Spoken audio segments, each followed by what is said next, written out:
When I was 10, I was given a pet rakunk by my father. What did he look like? I can never get a fix on it.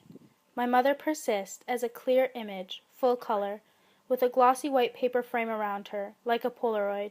But I can recall my father only in details. The Adam's apple, going up and down when he swallowed, the ears backlight against the kitchen window, the left hand lying on the table cut off by the shirt cuff. My father is sort of a pastiche. Maybe I could never get far enough away from him to see all the parts at once. I repressed my birthdays because my mother could never seem to recall how old I was or what day I was born. And my father would send poor excuses of gifts after he forgot. Dolores was the only one who seemed to remember. I remember, Jimmy. I had forgotten everything else about my 10th birthday except the rakunk brought home by my father in a carry cage. It was a tiny one, smallest of the litter, born from the second generation of rakunks, the offspring of the first pair that had been spliced. The rest of the litter had been snapped up immediately. My father made out that he'd had to spend a great deal of his time and throw his weight around and pull a lot of strings to get hold of this one, but all the effort had been worth it for this really, really special day, which had just happened, as usual, to fall on the day before. The rakunks had begun as an after-hours hobby on the part of one of the Oregon Inc. biolab hotshots.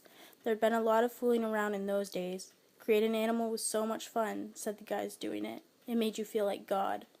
A number of the experiments were destroyed because they were too dangerous to have around. Who needed a cane toad with a prehensile tail like a chameleon's that might climb in through the bathroom window and blind you while you were brushing your teeth?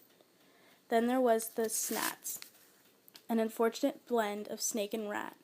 They'd had to get rid of those, but the rakunks caught on as pets inside Oregon Inc. They hadn't come from the outside world, the world outside the Who's compound. gonna feed it and empty the litter box? Because it won't be me, Jimmy. Jimmy hasn't asked you to. He'll do it himself, right, Jimmy? What are you gonna call it? Bandit, I suppose? No, that's boring. I'm gonna call him Killer. Good choice, son. Well, if Killer wets on the floor, be sure you clean it up. My father had been apologetic towards me lately, as if he'd punished me for something I hadn't done and was sorry about it. He was saying, "Right, Jimmy?" a bit too much. I didn't like that. I didn't like being the one handing out the good marks. There were a few other moves of my father's that I could do without as well. The sucker punches, the ruffling of the hair, the way he pronounced the word son in a slightly deeper voice. This hearty way of talking was getting worse, as if my dad was auditioning for the role of dad, but without much hope. Son.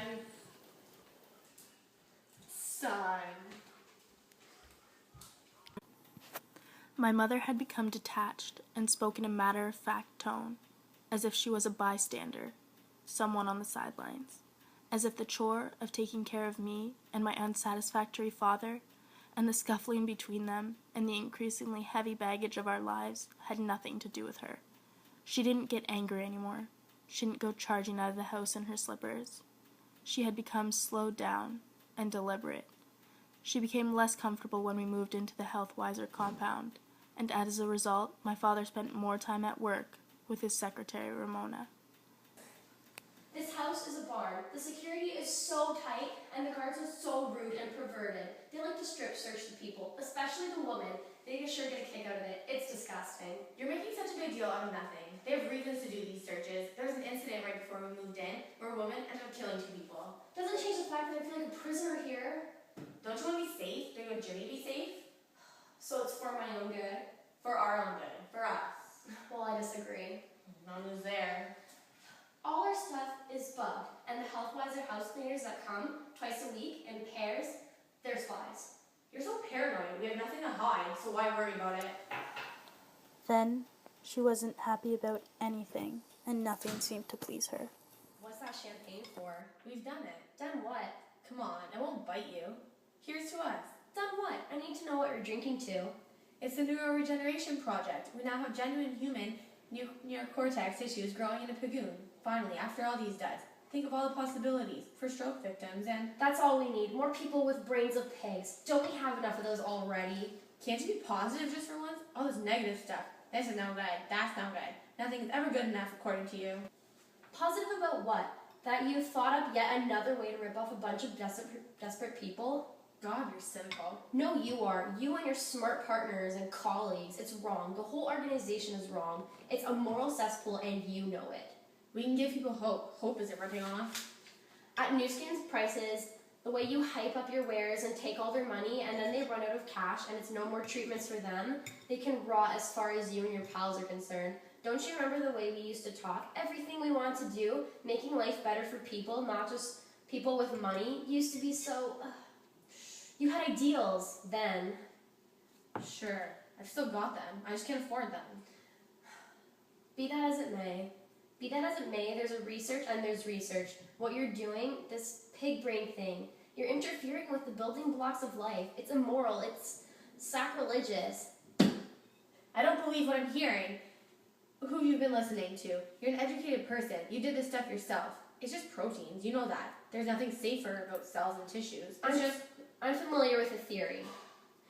Anyway, it's been paying for your room and board. It's been putting the food on your table. You are hardly in a position to take the high ground.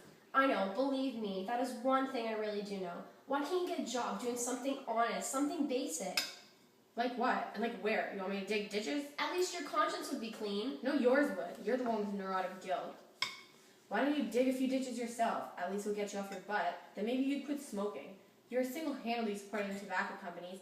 Think about that if you're so ethical. Those companies are the ones who get your 6-year-olds hooked for life by passing out free samples. I know all that. I smoke because I'm depressed. The tobacco companies depress me. You depress me. Jimmy depresses me. He's turning into a... Take some pills if you're so fucking depressed. There's no need for swearing. I think maybe there is.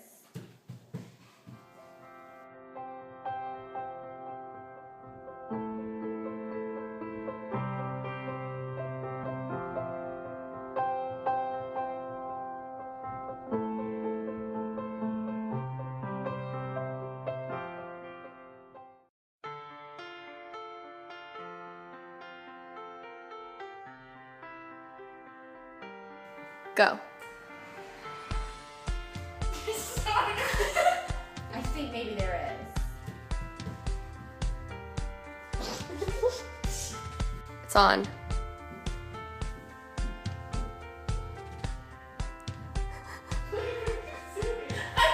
Go.